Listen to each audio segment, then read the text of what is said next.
Hey guys, welcome to Zuhio of course, and today we're covering the Zuho again. This time we're going into a more interesting game and I'd recommend how to play. So in terms of commander build, I recommend using Dark Silhouette, Burn Busy Burn, and then really whatever playing focus, as I mentioned in review, you like. We've gone for the Swirsky and the Ranzo Tanaka build. I would go for the HE Bomb guy, which is the French guy, Louis D. Fournet, but I don't actually have him well leveled up, so we don't actually have to go for him. As you can see, it's pretty much the same build as Tamaguchi, or Yamaguchi, sorry, Tamon. Well, I'll get it right eventually. Sorry guys. But I didn't go for the Look at Me Now because Dark Silhouette is a whopping 12%, whereas Look at Me Now doesn't go as high. It's just insane. This is a nice skill, and if you're really good with your bombs, I do recommend giving it a go. As you see, yeah, it goes up to like 8%, is it? Yeah, it goes to 5, 6, 7. 7? 7. Might be 7, I'm forgetting now. Can't count maths. Yeah, 7. So yeah, the Dark Silhouette is such a massive buff to your stealth, and again, I went for the speed of focused, so that's what I recommend. In terms of modules, you really want to go for playing modules competitively. You just really want the extra recovery time and the extra HP in your bombers. With this also fully packed, you get additional fighters and additional cooldown, which means you can be quite you can use them very comfortably. You don't have to worry about your consumables too much because you'll have them. If you use them conservatively, you'll have them for the whole game, and as a result, they're just less things to worry about. We just saw plane detectability, 7 kilometers for the bombs, 6.5 for the torpedoes. Again, it's really what your preference is. If you like using the bombs, then go for the bombs. If you like the torpedoes more, then go for the torpedoes. And there's definitely a lot of room to play with, a lot of flexibility in the carrier build when it comes to this. Anyway, let's hop into the game. It looks like we're fighting 3 DDs, and the air-name aircraft carrier is a Vesser, which is arguably one of the best tier 5 CVs at the minute. You know, fast planes and very fast torpedo bombers with AP bombs is a pretty nasty combination. Anyway, first thing we're going to do is send it to torpedo bombers, as you can see, and we're not going to do the pre-drop because hopefully if you find the first thing you encounter is a destroyer, you want all 3 drops to get your stuff done. So, you know, we're just going to push out, we're just going to see what we can do, get some reconnaissance, and see what we can spot. And yeah, it's very lackadaisical at the start of the game when playing CV. You just chill, you know. It's a very chill lax. It's a very chill class early game. Late game it gets more competitive and more worrisome, but at the start you're just sailing around, you know. You're just flying around. You're just experiencing. But yeah, you really want to investigate the caps, investigate where the other CV planes are. If you can, try and get intercept and get your fighters going.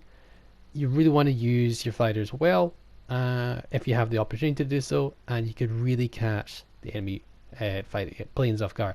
Now I pop planes behind the enemy planes there, and there we have a good chance to shoot down his returning planes. That's my hope, at least. Also, it does provide a little bit of intelligence on the Charlie cap, making sure that NDDs that come close have to be cautious of that plane because they'll get spotted.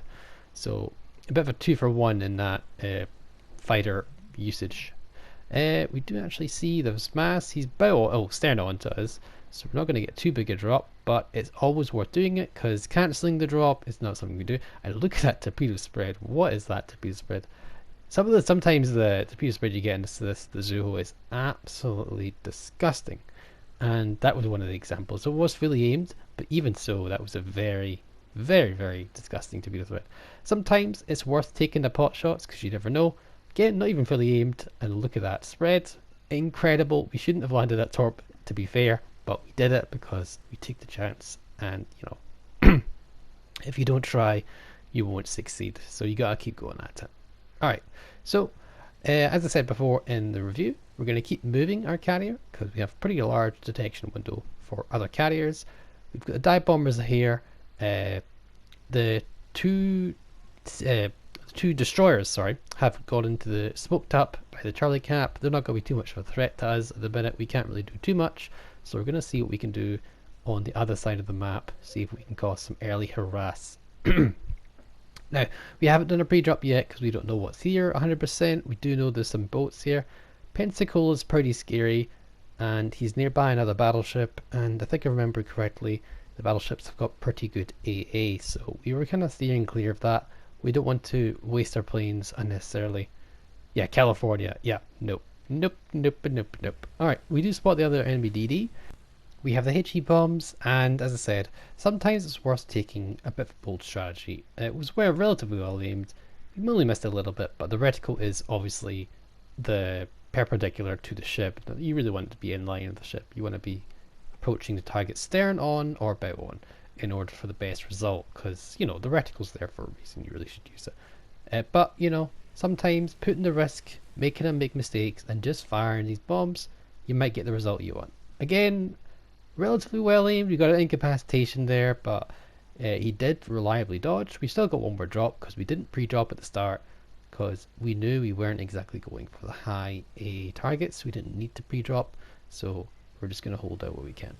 He's slowed down quite a bit, so we should get a relatively accurate drop off on him here. Thought he'd push forward a little bit, but no. Okay, that was unfortunate. Going to pull out the torpedo bombers here. We're going to move our carrier a little bit more. I'd like to push in a little bit more, but I'm scared of that other Fubuki spotting us, so as soon as that Fubuki goes down, we're going to push in a little bit more. But realistically, I'd like to get a little bit closer. Fubuki does die, and we are pushing forward anyway with the carrier. We're just going to see what we can do with this squadron. So, we see the Benson, I believe. Yeah, the Benson's quite low. He's fighting a Fiji, and I don't even think I need to intervene, really. I'll take a look and keep him spotted for the Fiji, but realistically, Fiji's going to absolutely mop the floor with a Benson any day of the week. I'm going to see what I can do, though. He has a Kagura, I believe. Kagura got somebody. Benson gets taken out by Fiji before you even get a chance to look at him again. Munchin's over there, and I'm going to pop some fighters again in the chance that maybe he turns towards a Fiji, or at least he runs into the zone of control for that guy. We've got a full squadron here, but it is a lone Munchin. It's tier 6 though, so probably will do a good job at shredding the planes.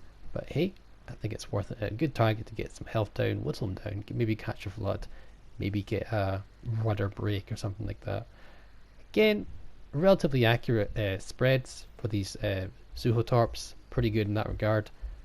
So you have to, you could be a bit more ballsy with the speed drops. Much easier to do. And again, we're going to try here.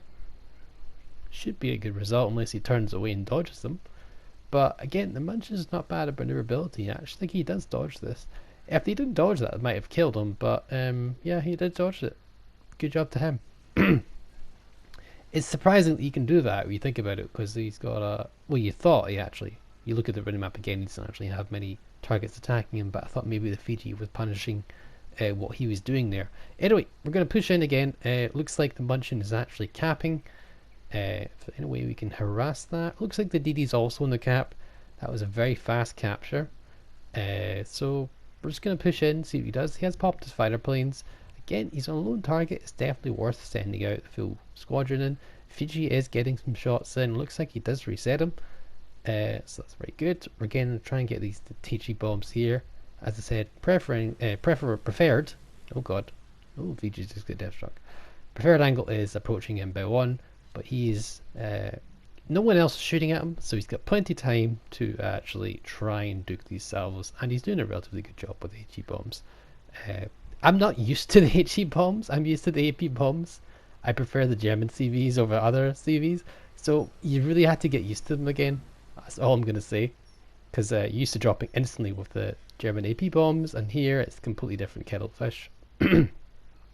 Munchin's getting a little bit danger close here. We're trying to hold our ground because we don't want to lose too much position here, because if we go too far south, we're kind of sticking ourselves in a position where we're putting at risk. But we have to move. We have to avoid getting ourselves messed up by the Munchin.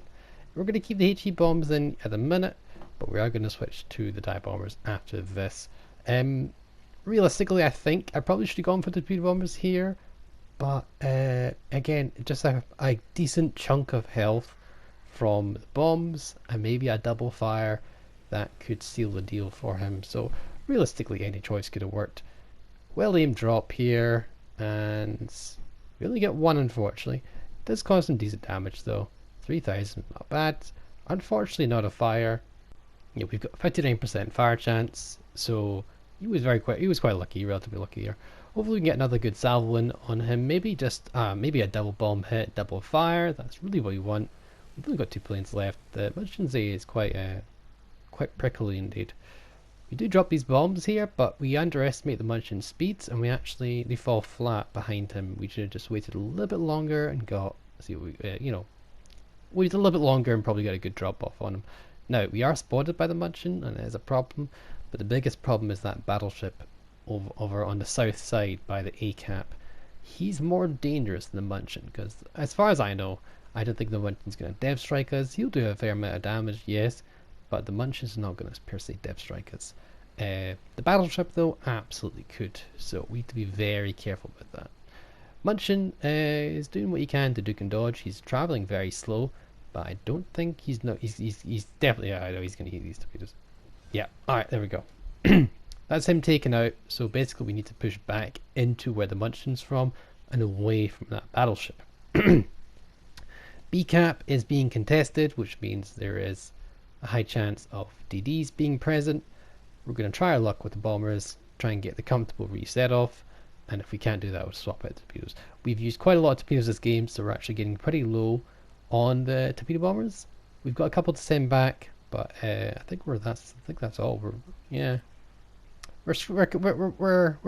fighting the tough targets here. That Munchin had a lot more A than I originally thought, so we did lose a lot more planes, but we still got a full squadron of bombers, so I'm not too fussed, but it is definitely a problem.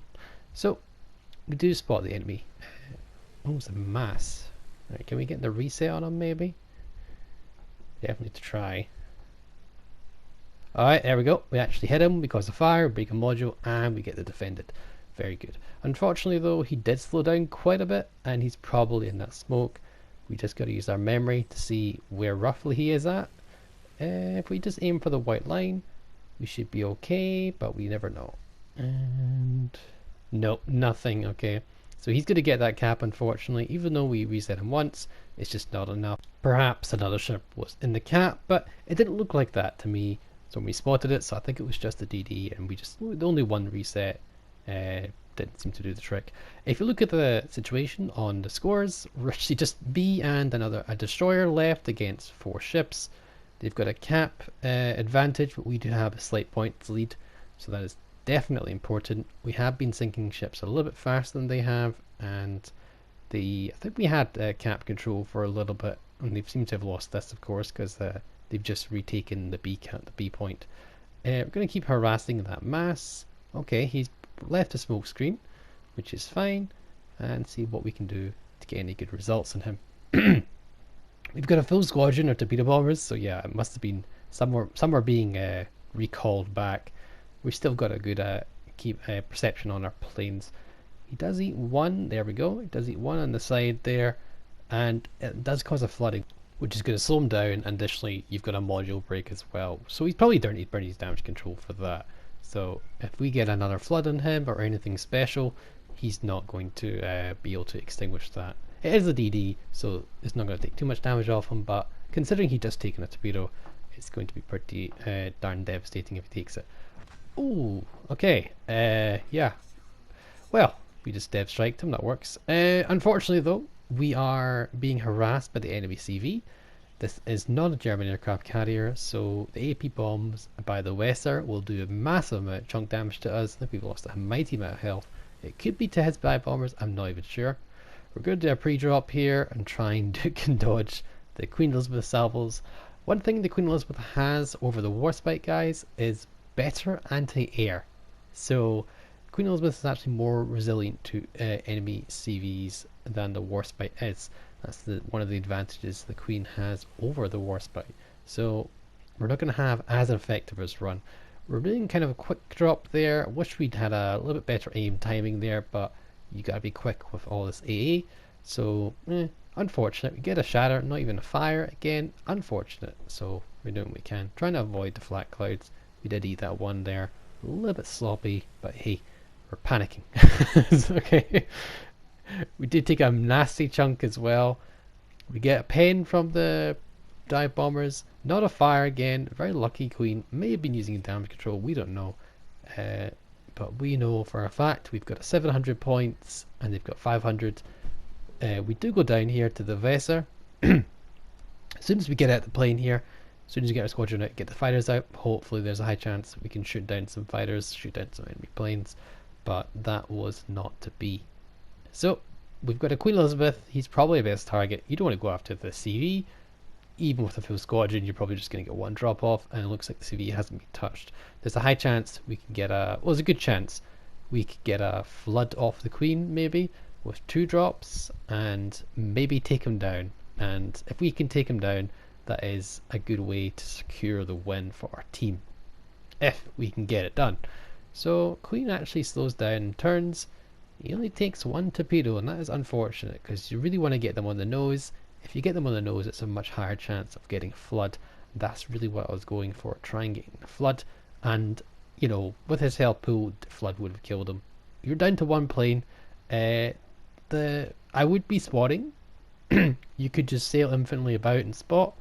But in this situation, we're just going to try and get as much damage as we can and try and get this Queen Elizabeth down.